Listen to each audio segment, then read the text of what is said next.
അങ്ങനെ ഞങ്ങളുടെ ഒരു കുഞ്ഞു വൈകുന്നേരം. എല്ലായിടത്തും മഴയാണെന്ന് തോന്നുന്നല്ലേ? ഇവിടെയും മഴ തന്നെയാണ്. ഇന്നും ഇന്നലെ തുടങ്ങിയതല്ല, കുറച്ച് ദിവസങ്ങളായിട്ട് ഇങ്ങനെ മഴയായിരുന്നു. അതുകൊണ്ട് പിള്ളേർ നല്ല ഉറക്കമൊക്കെ കഴിഞ്ഞ് അവരെ എണീപ്പിച്ച് അവർക്കുള്ള പാലും അവർക്കുള്ള സ്നാക്സ് എല്ലാം കൊടുത്ത് അവരുടെ കൂടെ കുറച്ച് നേരം കളിക്കുകയൊക്കെയായിരുന്നു. ഇതിനിടയിൽ രണ്ടുപേരും ചെറിയ ചെറിയ വഴക്കുകളൊക്കെ ഉണ്ട്.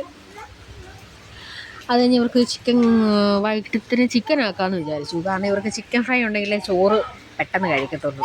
എന്നും കൊടുക്കുന്ന അത്ര നല്ലതൊന്നും അല്ലെന്നറിയാം, എന്നാലും കൊടുക്കാതിരിക്കാനും പറ്റാത്ത അവസ്ഥയാണ്. അതുകൊണ്ട് ഇവർക്ക് വേണ്ടി കുറച്ച് ചിക്കനൊക്കെ വാങ്ങിച്ചു. ഇവർക്ക് വറക്കുന്ന ഇഷ്ടം, വറുത്തിട്ട് കറി വയ്ക്കുന്നത്. അങ്ങനെ വറുത്ത് കറിയൊക്കെ വയ്ക്കുന്നു. അതിനിടെ ഞാനൊരു വിശേഷം പറയട്ടെ. ഇന്നലെ ഞാൻ ഒരു വീഡിയോ അപ്ലോഡ് ചെയ്തു. ആദ്യമേ അതിന് വലിയ വ്യൂവേഴ്സ് ഒന്നും കിട്ടിയില്ല കേട്ടോ. അത് ഞാനത് ഡിലീറ്റ് ചെയ്ത് കളഞ്ഞു.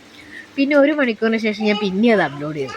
പക്ഷേ ഒരു 100 പേര് കൂടുതൽ കണ്ടപ്പോൾ തന്നെ മനസ്സിലെന്തോ ഒരു സന്തോഷം. ആ സന്തോഷത്തിലാണ് ഞാൻ ഇന്നൊരു വീഡിയോ എടുത്തതും അത് അപ്ലോഡ് ചെയ്യുകയൊക്കെ ചെയ്യുന്നത്. അങ്ങനെ ഇനി എൻ്റെ വീഡിയോകളൊക്കെ നിങ്ങൾ കാണണം.